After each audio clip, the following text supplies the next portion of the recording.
Mari kita berdoa. Tuhan Yesus, terima kasih Engkau selalu bersama-sama dengan kami.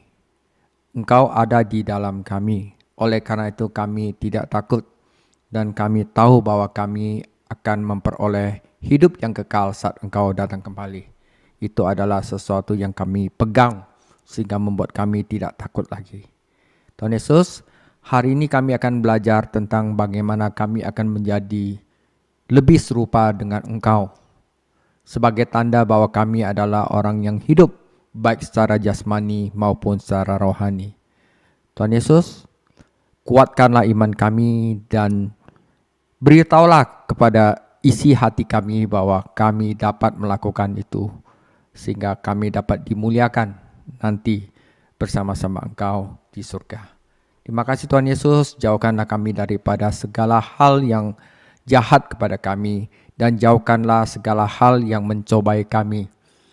Karena Engkau yang memegang kuasa, Engkau yang punya kerajaan dan Engkau yang punya kuasa sampai selama-lamanya. Amin.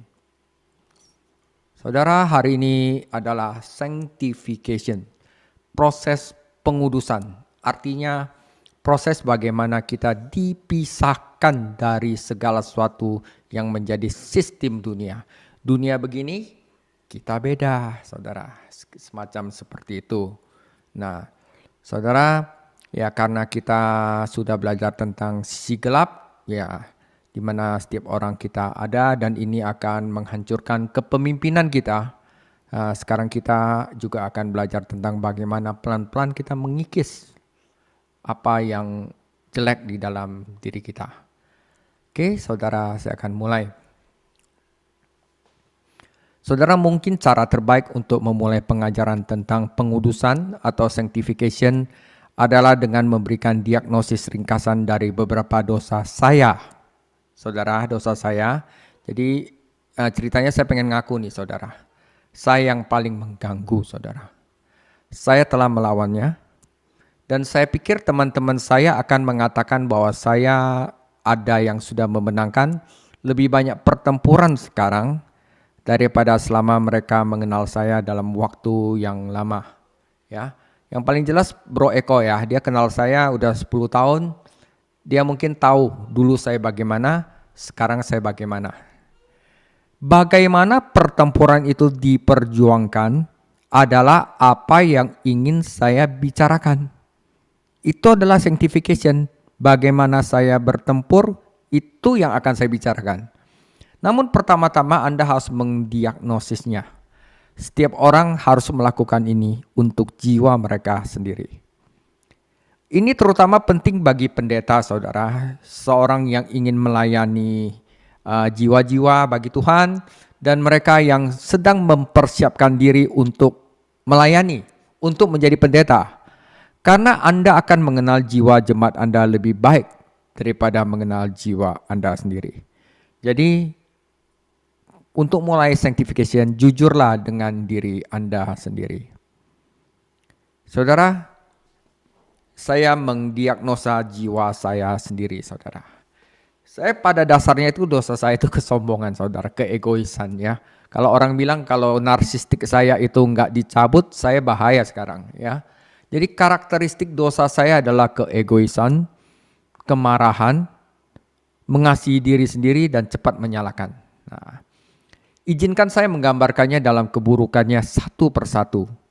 Dan dengarkan saya tidak analisis dingin di sini.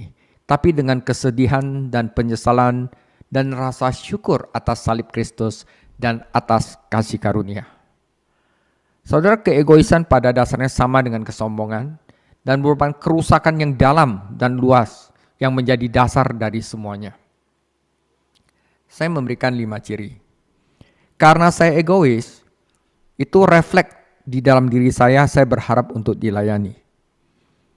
Keegoisan saya adalah refleks untuk merasa orang lain berhutang budi kepada saya. Keegoisan saya membuat refleks saya menginginkan pujian. Keegoisan saya adalah refleks untuk berharap bahwa segala sesuatunya akan berjalan sesuai dengan keinginan saya.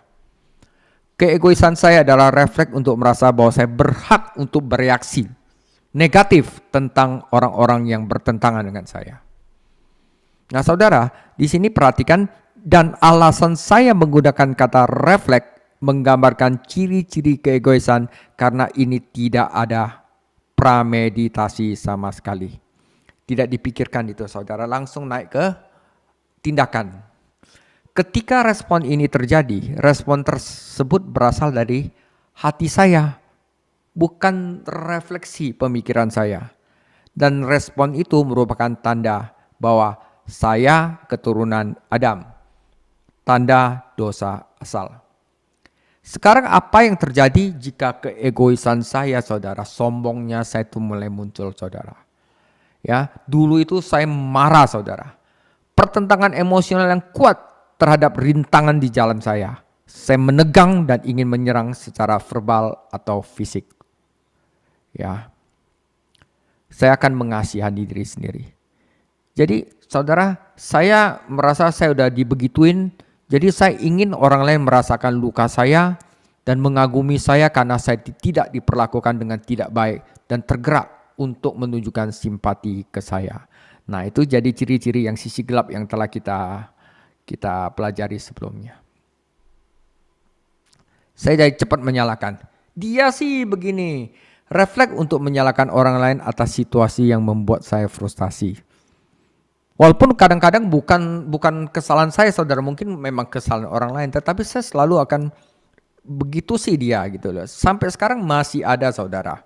Ya, orang lain dapat merasakannya saudara melalui nada suara saya yang kadang-kadang kenceng saudara, yang kadang-kadang nggak pakai perasaan lah ngomongnya ya. Saya waktu bikin cool di GBI CK7 itu, saya terkenal orang tanpa perasaan saudara. Si Eko tahu, orang yang nggak peka sama sekali, ya. Ekspresi wajah saya juga udah mulai nggak benar, pertanyaan saya langsung tidak langsung dan saya menuduh langsung. Saya memperlihatkan emosi negatif, kayak seperti udahlah nggak ada obatnya lagi lah. Keputusasaan mendalam, suasana hati yang buruk, putus asa, tidak responsif, kadang-kadang emosi yang mati rasa yang orang bilang peka, saudara. Dan tentu saja dampaknya terhadap masyarakat atau komunitas gereja adalah orang-orang merasa disalahkan dan tidak disetujui sama saya. Bukannya disayangi atau diperhatikan. Emosi yang lembut mulai mati. Harapan pun menipis. Kekuatan untuk terus maju dalam pelayanan pun saudara sedikit memudar. Ya saudara, ini adalah diagnosa saya. Tapi setelah saya diselamatkan, ada satu yang Tuhan langsung cabut langsung. Keinginan saya untuk jahatin orang lain itu udah dimatikan. Saya tidak ada sedikit pun ya keinginan, wah saya harus jahatin orang lain. Itu hilang. Nah, karena di dalam firman Tuhan pun dikatakan jika Anda mengatakan bahwa ada di dalam dia, tetapi Anda masih membenci saudaramu, ya sebenarnya Anda belum diselamatkan. Anda belum pindah dari alam kematian ke alam kehidupan. Ya, ada di 1 Yohanes itu. Ya, jadi dampak saya dibenarkan waktu saya lahir baru adalah keinginan saya untuk jahat ke orang lain. Apapun yang mereka lakukan itu sudah tidak ada, saudara. Nggak mungkin lah saya jahatin orang. Tetapi ya emosi seperti ini masih muncul saudara yang perlu dikikis satu persatu biar tidak menghalangi pelayanan saya. Yang orang bilang ini adalah sisi gelap saudara ya. Nah sekarang pertanyaan yang kita ajukan adalah bagaimana Injil menaklukkan dosa saya ini. Bagaimana Injil menaklukkan dosa-dosa seperti itu. Saudara ada cara hidup Injil ya. Paulus berkata ada cara hidup yang berpadanan dengan Injil.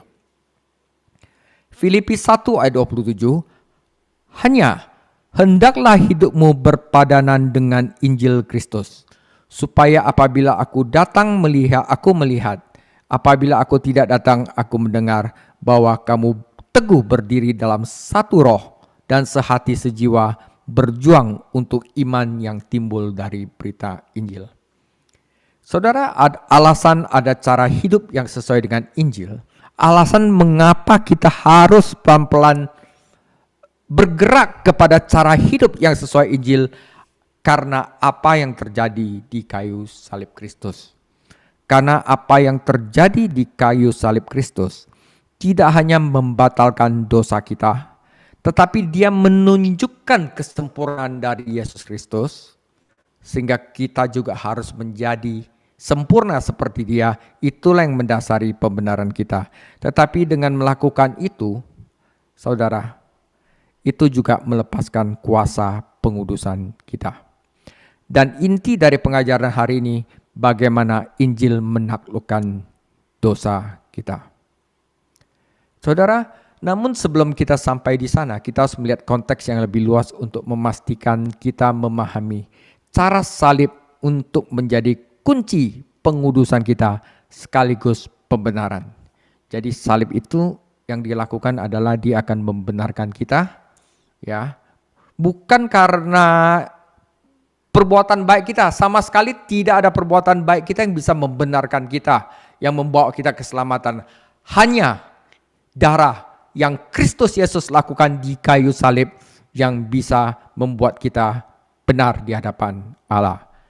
Tetapi selain justification, selain pembenaran, tetapi kuasa salib, saudara, juga akan membuat kita pengudusan. Jadi memahami tentang bagaimana salib dan pergumulan kita melawan dosa saling terkait. Salib itu membatalkan dosa bagi semua orang percaya kepada Yesus Kristus. Saudara, dosa Anda, dosa masa depan, dosa masa lalu, dan dosa masa depan semuanya telah dipakukan di kayu salib. Ya, saudara harus tahu itu dulu. Karena kalau belum batal, Anda tidak bisa mematahkan dosa. Ya kan? Nah, ingat baik-baik saudara. Kemudian saudara, atas dasar pembatalan dosa-dosa kita itu, kuasa dosa kita yang sebenarnya akan dipatahkan. Bukan sebaliknya saudara. Jadi ada orang yang tidak dibenarkan dulu. Mereka pikir mereka udah selamat dengan dibaptis aja dan berusaha untuk melakukan pembatalan atas dosa-dosa, nggak akan terjadi saudara. Tobat kumat, tobat kumat, tobat kumat gitu saudara. Saudara ingat ya, pertama kita harus dibenarkan dahulu, pembatalan, kemudian baru penaklukan. Ada banyak cara perjanjian baru menunjukkan bagaimana hal ini bekerja. Berikut 3 cara. Dalam kematian Kristus, kita mati. Oke? Dalam kematian Kristus, kita dibeli. Dalam kematian Kristus, kita diampuni. Dalam setiap kasus, suatu kuasa dilepaskan dari salib untuk mengekspresikan dirinya melalui serangan kehendak kita terhadap dosa. Dengan kata lain, dalam ketiga kasus ini, cara salib menjadi efektif dalam menaklukkan dosa yang dibatalkan dengan memberdayakan keinginan kita untuk menentang dosa dalam hidup kita. Oke, saudara, dalam kematian Kristus, kita mati. Kita telah dipersatukan dengan dia dalam kematian yang sama seperti kematiannya. Roma 6 ayat 5, juga lihat Roma 7 ayat 4, Galatia 2 ayat 20, dan Kolose 3 ayat 3. Karena itu, hendaklah kamu memandang dirimu telah mati bagi dosa.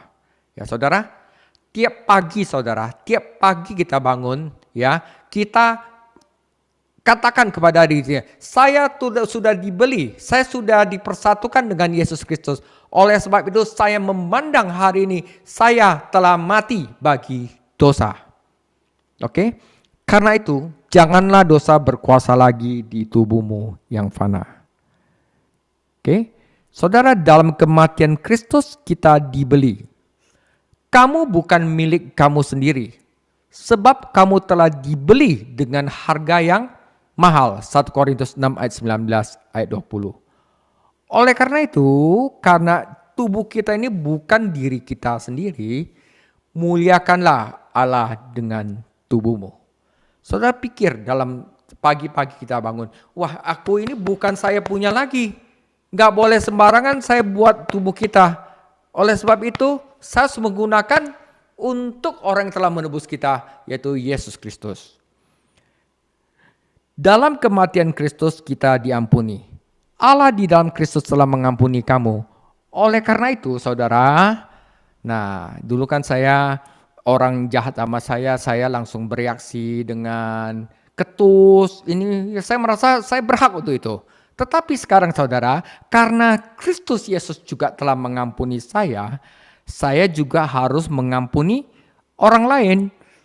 Allah di dalam Kristus telah mengampuni kamu, oleh karena itu hendaklah kamu ramah terhadap yang lain, penuh kasih mesra dan saling mengampuni.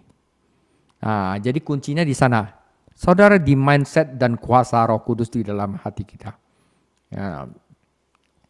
Jadi saudara, dalam setiap kasus dorongan yang menentukan bagi proses pengudusan kita dan pembunuhan dosa kita adalah bahwa Yesus Kristus telah mati bagi kita. Yang berarti bahwa kuasa yang menentukan kita untuk menaklukkan dosa adalah Kristus yang membatalkan dosa. Artinya satu-satunya dosa yang dapat kita kalahkan adalah dosa yang sudah diakui dan yang sudah diampuni sehingga dosa itu telah dibatalkan.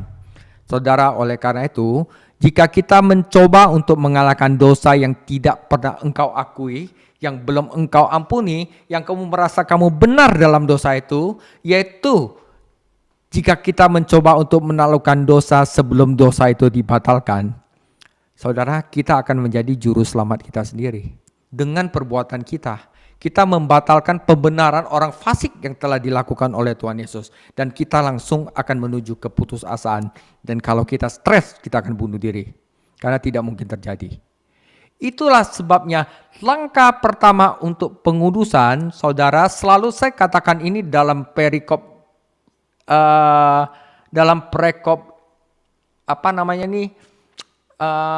sesat ini sisi gelap ini, saudara, langkah pertama dari segalanya adalah mengakui. Dan ini yang paling susah dilakukan oleh manusia. Mengapa pemungut cukai itu dibenarkan di hadapan Allah? Doanya begini, saudara. Ya Allah, kasihanilah aku orang berdosa. Dalam ketiga kasus tersebut, yaitu dalam kematian Kristus kita mati, kita dibeli dan kita diampuni. Hubungan antara salib dan dosa kita yang telah ditaklukkan adalah apa? Kita akan memiliki kehendak yang diberdayakan untuk melakukan apa yang Tuhan inginkan. Ya, jadi kita udah gak ada nafsu lagi. Ya, kita tahu bahwa kita itu dibeli dengan darah yang mahal untuk tidak begini. Ya, Kristus sendiri orang lain hajar dia, Tuhan Yesus sendiri tidak bereaksi. Kita harus bisa begitu. Ya.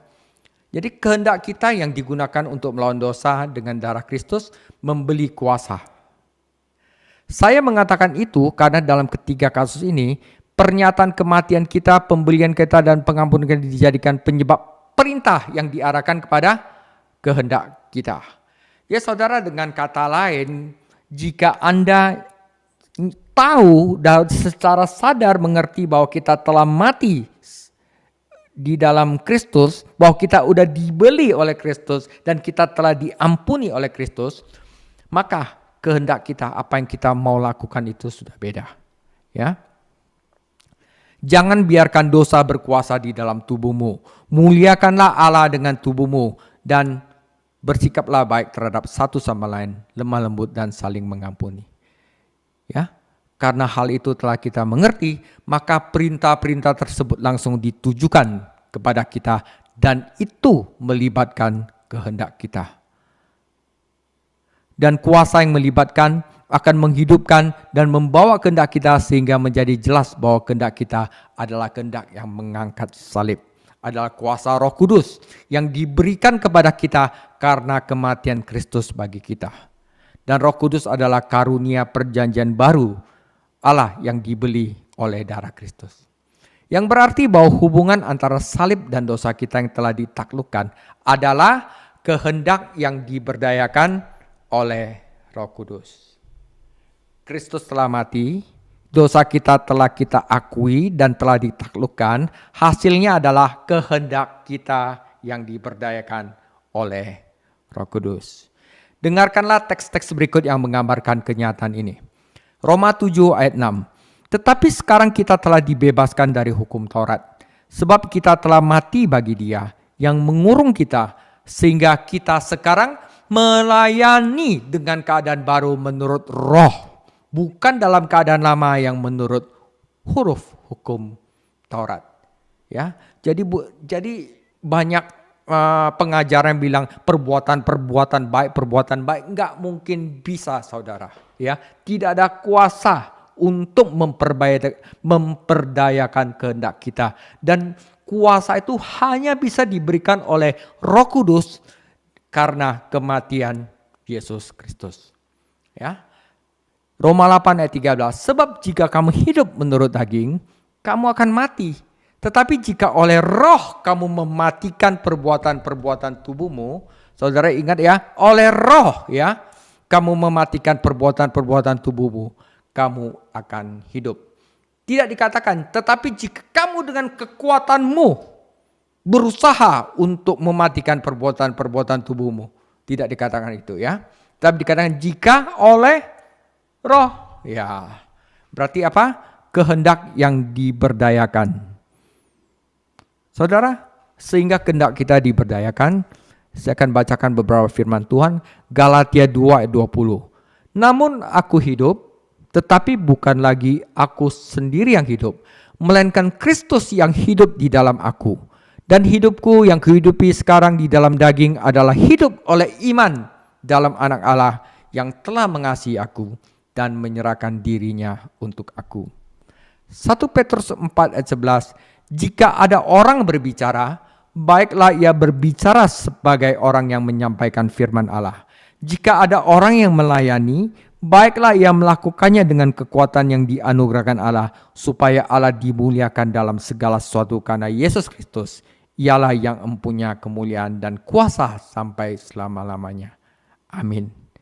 Artinya apa? Jika Anda hidup sekarang, maka hidupmu akan ada di dalam Kristus dan tujuan hidupmu hanya untuk memuliakan Allah dalam segala sesuatu. Ya, jika kita berbicara, kita akan memuliakan Allah. Jika kita melayani, kita akan memuliakan Allah. Apa saja yang kita lakukan di dalam dunia ini, tujuannya adalah memuliakan Allah di dalam Yesus Kristus. Oke, oleh sebab kita punya hasrat, kita punya kehendak itu untuk memuliakan Allah, dikatakan begini di dalam 1 Korintus 15 ayat 10. Tetapi karena kasih karunia Allah, aku adalah sebagaimana aku ada sekarang. Dan kasih karunia yang dianugerahkan kepadaku tidaklah sia-sia. Sebaliknya saudara, orang yang telah dimerdekakan oleh kasih karunia, dia akan lebih bekerja untuk Kristus dibandingin orang yang menurut kekuatannya. Ya, sebaliknya aku telah bekerja lebih keras daripada mereka semua, tetapi bukannya aku, melainkan kasih karunia Allah yang menyertai aku. Ya. Jadi sekali lagi hubungan antara salib dan dosa yang telah ditaklukkan dalam hidup kita adalah kehendak kita yang diberdayakan oleh Roh Kudus. Dan pemberdayaan oleh Roh itu saudara dibeli oleh darah Kristus. Roma 5 ayat 5 sampai 6. Dan pengharapan tidak mengecewakan karena kasih Allah telah dicurahkan di dalam hati kita oleh Roh Kudus yang telah dikaruniakan kepada kita. Karena pada waktu kita masih lemah, Kristus telah mati untuk kita orang-orang durhaka pada waktu yang ditentukan Allah. Saudara, di sini penting sekali.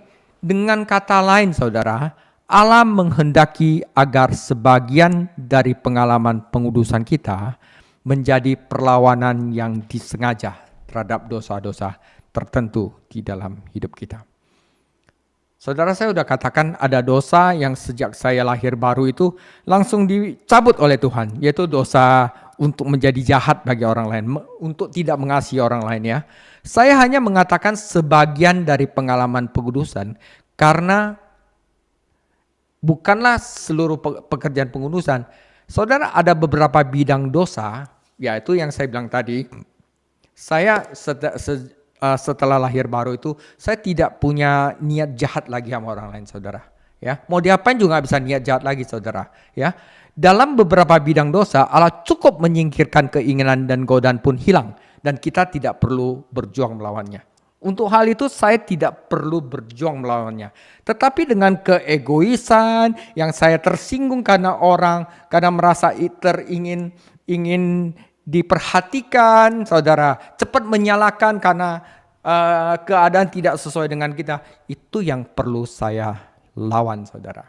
Dan Allah ingin kita melawan hal-hal itu, ya, menjadi pengalaman pengudusan kita, ya. Oke, saudara, cara praktis menjalani kehidupan Kristen, ya.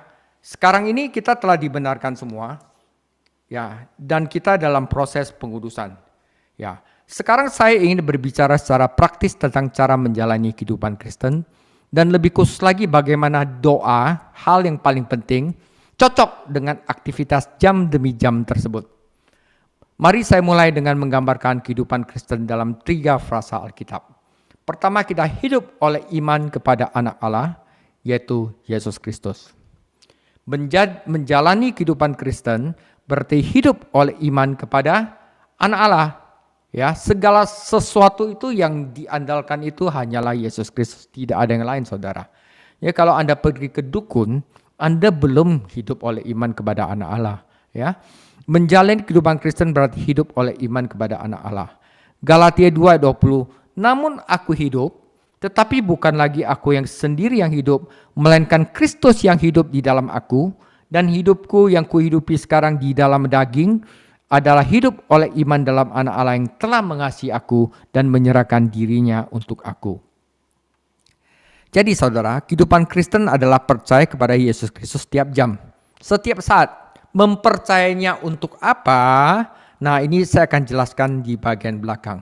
Saya percaya Tuhan itu ada, setan pun juga percaya Tuhan Yesus ada. Jadi maksudnya percaya kepada Tuhan Yesus artinya percaya untuk apa? Itu perlu saya jelaskan. Tapi sebentar lagi saya akan jelaskan itu, saudara, ya. Saya akan habiskan dulu bagaimana saya menggambarkan kehidupan Kristen dalam 3 frasa Alkitab. Yang kedua itu berjalan oleh Roh. Menjalani kehidupan Kristen berarti berjalan oleh Roh. Galatia 5:16, maksudku ialah hiduplah oleh Roh, yaitu oleh firman Tuhan, ya. Maka kamu tidak akan menuruti keinginan daging. Galatia 5:25, jikalau kita hidup oleh Roh, baiklah hidup kita juga dipimpin oleh Roh, dan janganlah kita gila hormat, janganlah kita saling menantang dan saling mendengki. Jadi kehidupan Kristen adalah berjalan dari jam ke jam dengan bantuan Roh Kudus. Bagaimana Anda melakukannya? Ya, saudara, di satu sisi Anda harus baca Alkitab, saudara. Karena tanpa Alkitab karena apa? Perkataanku adalah roh dan kehidupan, ya. Yang ketiga, cara praktis melayani kehidupan Kristen selain hidup iman di dalam Anak Allah, bergantung, kedua kita berjalan dalam Roh, mengandalkan firman Tuhan untuk membersihkan hidup kita. Ketiga, kita harus melayani dengan kekuatan yang disediakan Allah. Kita sudah belajar temperamen. Masing-masing ada temperamen sendiri yang diciptakan untuk melayani Tuhan. Kita diberikan karunia, ada karunia mengajar, melayani, menggembalakan, menghibur, ya, mengkoneksi orang-orang. Nah, ya. Jadi kita harus menjalani kehidupan Kristen berarti melayani dengan kekuatan yang disediakan kepada Allah. 1 Petrus 4:11, siapapun yang melayani biarlah ia melakukannya dengan kekuatan yang diberikan Allah, supaya bukan kita yang dimuliakan, tetapi yang memberikan kekuatan itu yang dimuliakan, yaitu supaya Allah dimuliakan dalam segala hal karena Yesus Kristus. Jadi kehidupan Kristen adalah melayani kebutuhan orang lain dengan kekuatan Allah, sehingga bukan kita yang mendapat kemuliaan, tetapi Allah yang mendapatkan kemuliaan atas pelayanan Anda. Sekarang jika kita menggabungkan semua ini, kita dapat mengatakan bahwa ketika Anda sekarang menjalani kehidupan Kristen, Anda hidup sehingga Kristus bisa dipercaya setiap jam. Anda dibantu, orang-orang dilayani, dan Allah yang mendapat kemuliaan, bukan kita yang mendapat kemuliaan. Alasan kita ada sebagai gereja adalah saudara untuk saling membantu hidup seperti itu. Masing-masing kita diberikan suatu kekuatan, saudara. Temukan kekuatan itu dan lakukan itu untuk kemuliaan Yesus Kristus. Sekarang secara khusus saya ingin bertanya bagaimana doa berkaitan dengan kehidupan Kristen setiap jam. Saudara, kita tahu bahwa doa merupakan inti dari kehidupan setiap jam ini karena 1 Tesalonika 5:17 mengatakan tetaplah berdoa. Efesus 6:9 berkata berdoalah setiap waktu di dalam roh. Dan Lukas memberitahu kita bahwa di dalam 18 ayat 1 bahwa Yesus menceritakan sebuah perumpamaan yang menegaskan bahwa mereka harus selalu berdoa dengan tidak jemu-jemu. Ya saudara, saya terus terang kehidupan doa saya masih kurang. Ya saya tadi tanya kepada Eko, bro kamu berdoa enggak? Oh saya pagi saya pasti berdoa dan malam saya pasti berdoa. Wah bagus ya. Jadi kita dapat melihat dengan jelas bahwa bagian dari perjalanan hidup seorang Kristen setiap jam adalah berdoalah setiap jam, saudara. Ya, yang ingin saya lakukan adalah menunjukkan kepada Anda dari kitab suci bagaimana mencari pertolongan dari Tuhan, yaitu berdoa untuk menjalani kehidupan Kristen. Saya mulai dengan pernyataan umum tentang persatuan orang percaya dengan Kristus. Karena persatuan kita dengan Yesus, kita telah mati bersama Dia dan kita pasti akan bangkit bersama Dia di antara orang mati. Saudara, ini adalah satu firman Tuhan yang sangat berharga sekali. Roma 6 ayat 5 sampai 10. Sebab jika kita telah menjadi satu dengan apa yang sama dengan kematiannya, kita juga akan menjadi satu dengan apa yang sama dengan kebangkitannya. Karena kita tahu bahwa manusia lama kita telah turut disalibkan supaya tubuh dosa kita hilang kuasanya. Agar jangan kita menghambakan diri lagi kepada dosa. Sebab siapa yang telah mati, ia telah bebas dari dosa. Jadi jika kita telah mati dengan Kristus, kita percaya bahwa kita akan hidup juga dengan Dia. Karena kita tahu bahwa Kristus sesudah Ia bangkit dari antara orang mati, tidak mati lagi, maut tidak berkuasa lagi atas Dia, sebab kematiannya adalah kematian terhadap dosa satu kali untuk selama-lamanya, dan kehidupannya adalah kehidupan bagi Allah, saudara. Ini adalah kehidupan Kristen, saudara, ya. Nah, saudara, sekarang setelah mendengar semua itu, Anda harus bertanya, apakah itu benar-benar yang Anda percayai? Apakah itu benar-benar yang Anda ingin katakan? Saudara, Roma 6 ayat 11, demikianlah hendaknya kamu memandangnya, bahwa kamu telah mati bagi dosa, tetapi kamu hidup bagi Allah dalam Kristus Yesus. Sebab itu, saudara, hendaklah dosa jangan berkuasa lagi di dalam tubuhmu yang fana, supaya kamu jangan lagi menuruti keinginannya. Dan janganlah kamu menyerahkan anggota-anggota tubuhmu kepada dosa untuk dipakai senjata kelaliman, tetapi serahkanlah dirimu kepada Allah sebagai orang-orang yang dahulu mati, tetapi sekarang hidup. Dan serahkanlah anggota-anggota tubuhmu kepada Allah untuk menjadi senjata-senjata kebenaran. Sebab saudara, kamu tidak akan lagi dikuasai lagi oleh dosa. Karena kamu tidak berada di bawah hukum Taurat, tetapi di bawah kasih karunia.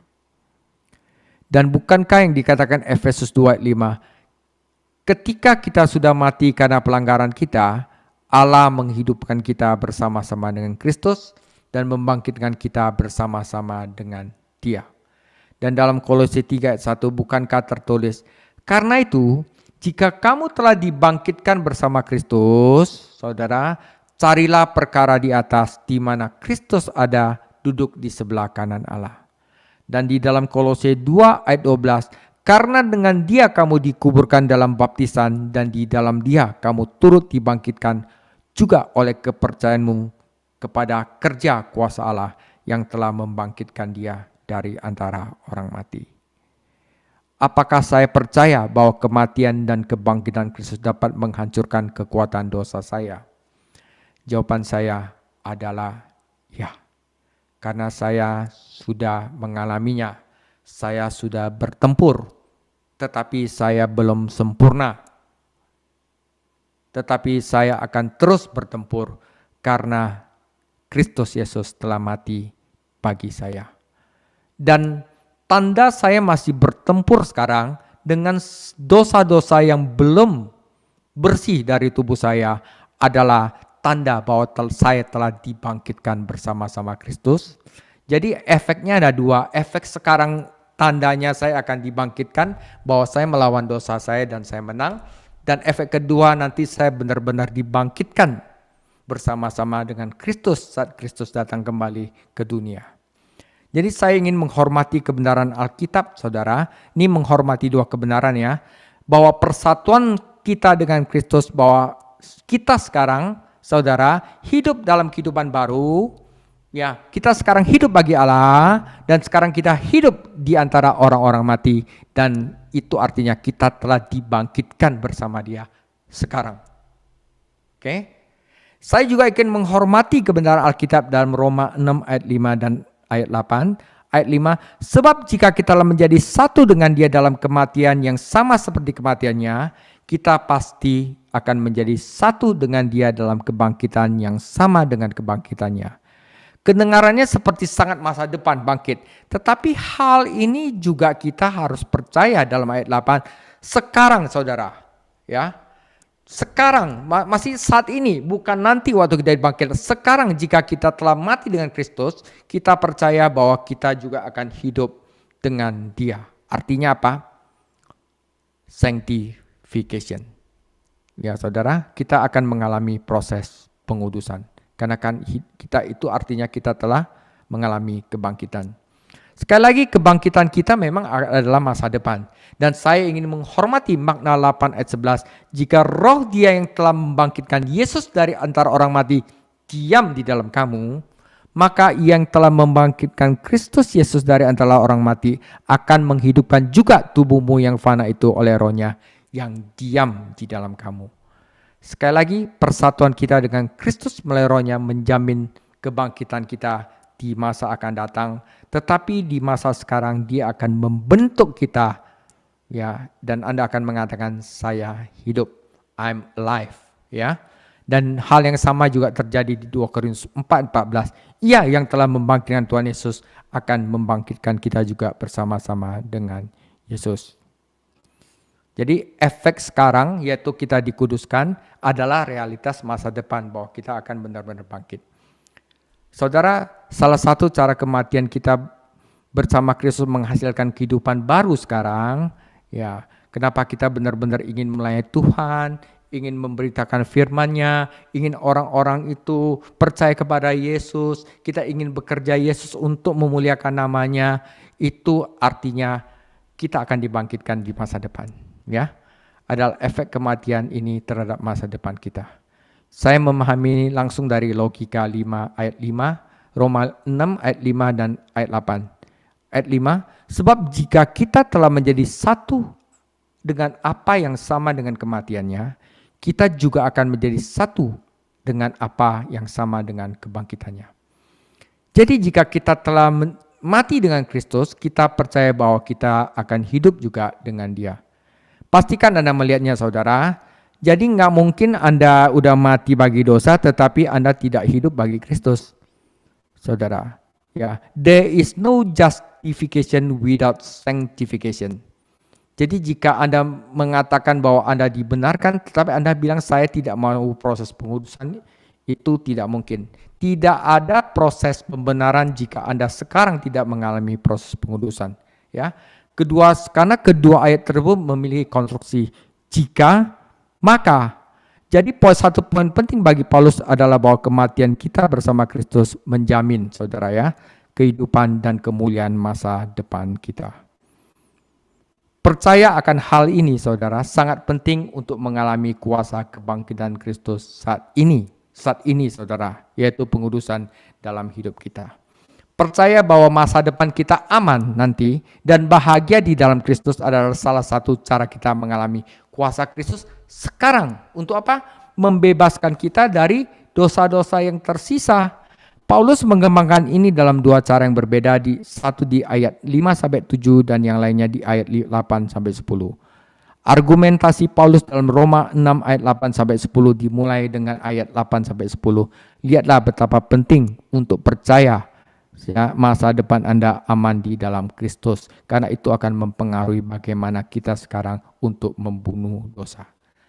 Saudara, identitas saya di dalam Kristus bahwa saya adalah warga negara surga. Oleh karena itu saya harus jaga kelakuan saya. Itu akan membunuh dosa. Perhatikan kata percaya di ayat 8 ya saudara. Jadi tadi saya bilang percaya, iman, hidup di dalam iman kepada Yesus. Apa yang kita percaya? Percaya bahwa dia ada, bukan. Perhatikan kata percaya di ayat 8. Jika kita telah mati dengan Kristus, kita percaya bahwa kita juga akan hidup dengan dia. Itulah yang kita percayai. Jadi kalau kita percaya kepada Yesus, artinya bahwa kita percaya bahwa kita hidup dengan dia. Itulah iman kita di dalam anak Allah, bahwa masa depan kita aman dan teguh dan tak tergoyahkan dan bahagia di dalam Yesus Kristus. Itu yang kita percaya. Ya. Inilah kita secara sadar mengalami manfaat persatuan dengan Kristus.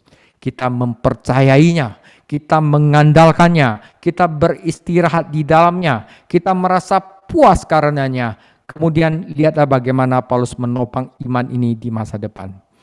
Roma 6 ayat 9-10. Karena kita tahu bahwa Kristus sesudah ia bangkit dari antara orang mati tidak mati lagi, maut tidak berkuasa lagi atas dia, sebab kematiannya adalah kematian terhadap dosa, satu kali dan untuk selama-lamanya, dan kehidupannya adalah kehidupan bagi Allah. Saudara, ya, jadi satu kali untuk selama-lamanya. Kenapa Kristus mati? Karena dosa, saudara. Oleh karena itu, karena Kristus mati, harus mati karena dosa, maka seharusnya kita sebagai orang yang telah dibeli, yang telah diampuni, dan yang telah dibatalkan kuasa dosanya, kita juga harus untuk pelan-pelan di dalam hidup kita. Bukan pelan-pelan, tapi sesuai dengan kehendak Allah, mematikan apa yang ada di dalam diri kita oleh kuasa Roh Kudus. Artinya Kristus benar-benar mati, dan ketika ia mati, ia menangani dosa dengan begitu lengkapnya. Ya, sehingga kematiannya nggak perlu diulang. Sekali mati ini udah beres saudara sebelumnya. Ya, kematiannya hanya sekali untuk selama-lamanya. Ia mengurus masalah dosa bagi orang yang ada di dalamnya. Kemudian ia bangkit dari orang mati. Kita tahu bahwa Kristus sudah ia bangkit dari orang mati, artinya pekerjaan itu telah selesai. Dosa ditangani secara lengkap. Itu sebab ia mati. Jadi tidak ada alasan baginya untuk tetap mati. Ia bangkit. Sekarang hidupnya ia hidup bagi Allah. Ya, ayat 10b. Tetapi hidupnya ia hidup bagi Allah. Dengan kematian ia memenuhi tuntutan dosa, dan dengan kehidupan ia memenuhi tuntutan Allah. Kehidupan kebangkitannya lah adalah kehidupan yang sepenuhnya berorientasi pada kemuliaan Allah. Dengan masalah dosa kita telah selesai dan tuntas, saudara. Gak lama lagi, saudara. Ya. Oleh karena itu, ia menang atas kematian. Maut tidak lagi berkuasa atasnya. Kematian adalah musuh yang telah dikalahkan. Kristus adalah sekarang penguasa kematian, bukan sebaliknya. Yesus yang memegang kunci kematian dan neraka. Kematiannya melayani tujuannya dan tidak memiliki otoritas akhir atasnya. Oleh karena itu, Yesus tidak akan pernah mati. Ia tidak dapat dihancurkan selamanya. Ya, semua argumen hebat ini diberikan oleh Paulus untuk mendukung iman kita. Pada ayat 8, kita percaya bahwa kita juga akan hidup juga dengan Dia. Ia ingin kita merasakan keteguhan itu di dalam jiwa kita melalui iman. Kita harus percaya, yakin bahwa kita akan hidup bersama Dia selama-lamanya. Jika kita dipersatukan dengan Kristus melalui iman ini, kita telah mati bersama Kristus, masalah dosa kita telah ditangani. Kita akan bangkit, kita akan hidup bagi Allah. Kematian tidak akan menguasai kita. Kita tidak akan pernah mati lagi selama-lamanya. Dan kita akan berbagi keabadiannya Tuhan Yesus. Itulah yang Paulus ingin kita percayai, alami. Keyakinan itu saudara. Dengan keyakinan itu saudara, dosamu akan pelan-pelan habis. Harapan itu, keamanan itu, kepuasan itu, itulah Allah bagi kita di dalam Kristus Yesus. Dan mempercayainya membuat persatuan dengan Kristus menjadi pengalaman yang kuat dan efektif sekarang juga saudara. Saat kita mengalami proses pengudusan. Bukan hanya, wah nanti saya udah yakinlah saya masuk surga gitu.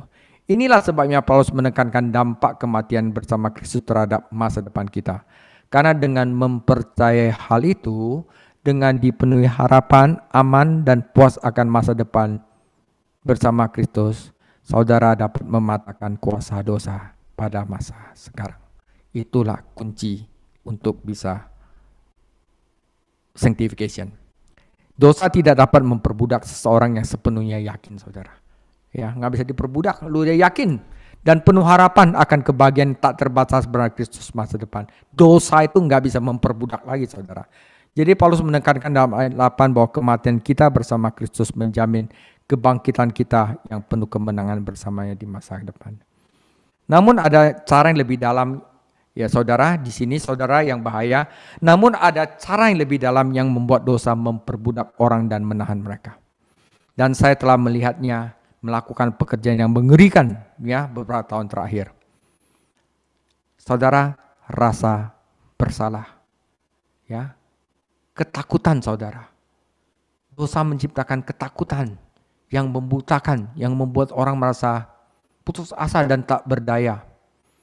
Mereka merasa mereka tidak pernah bisa diampuni dan dimasukkan ke dalam orang benar. Ini lebih dalam dan lebih mengerikan daripada perbudakan terhadap godaan dosa doang. Ini adalah perbudakan terhadap keputusasaan dosa yang membutakan.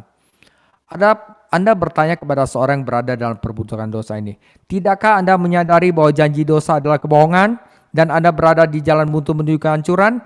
Dan yang mengherankan mereka mungkin setuju dengan Anda. Ya benar kayaknya, gue kok udah parah begini ya. Saudara jangan dengar kata-kata seperti itu. Ya, Kristus telah menghancurkan dosa final lengkap, karena itu dia tidak perlu mati lagi dan udah cukup.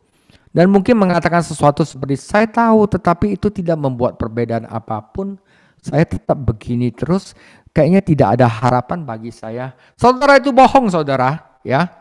Kristus telah mati bagi kita sekali dan selama-lamanya.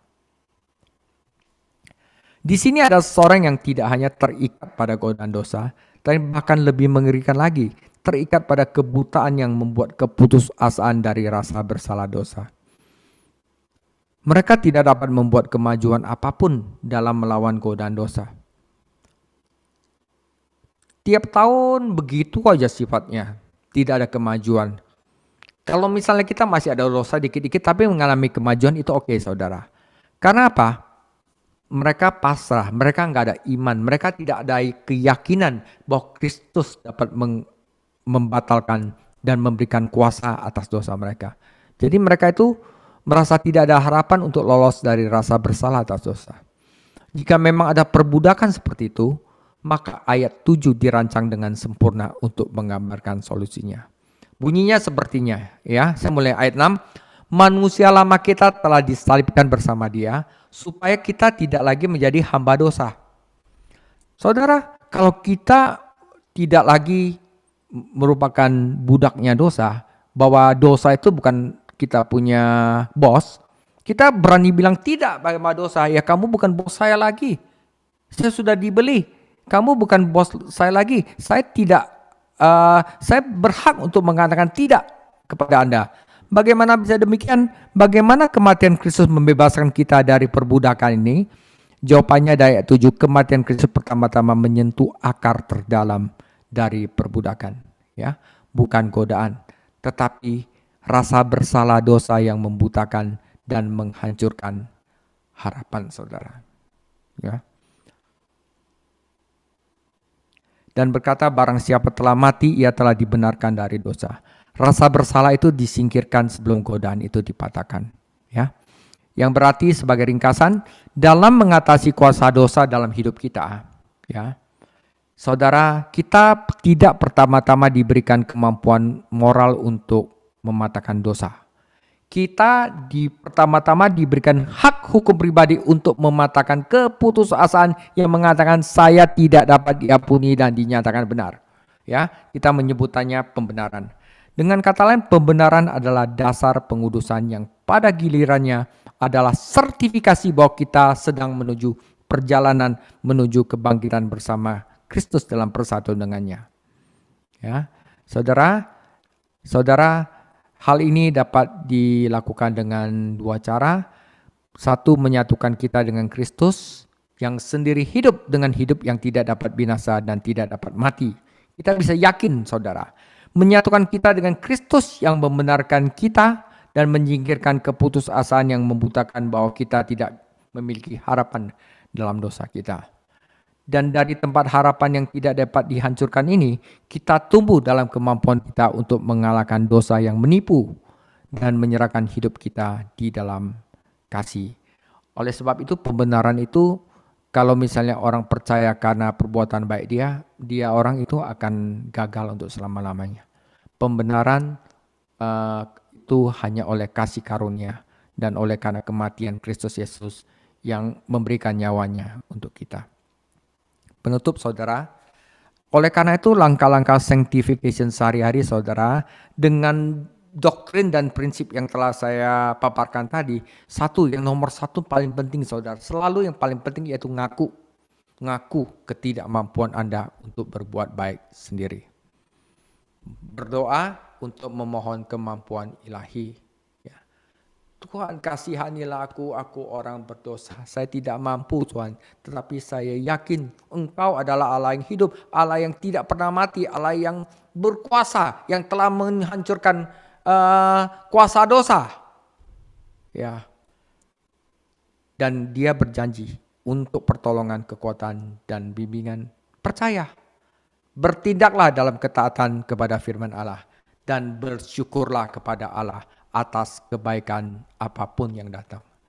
Jika Anda merasa bahwa hal ini terlalu merendahkan Anda dan terlalu meninggikan Allah, memang seperti itu, saudara. Memang kita rendah, tidak bisa apa-apa. Kebanyakan karena kita mau dianggap tinggi, itu yang menghancurkan kita. Ya, harga diri buang dulu dan minta kepada Allah bahwa kita itu adalah manusia berdosa, tidak bisa apa-apa, ya. Sekali lagi, jika Anda merasa hal ini terlalu merendahkan Anda dan terlalu meninggikan Allah, mari kita lihat kesaksian Paulus yang berkata dalam 1 Korintus 15:10, tetapi karena kasih karunia Allah, aku adalah sebagaimana aku ada sekarang. Dan kasih karunia yang dianugerahkannya kepadaku tidak sia-sia. Sebaliknya, aku telah bekerja lebih keras daripada mereka semua. Tetapi bukannya aku, melainkan kasih karunia Allah yang menyertai aku.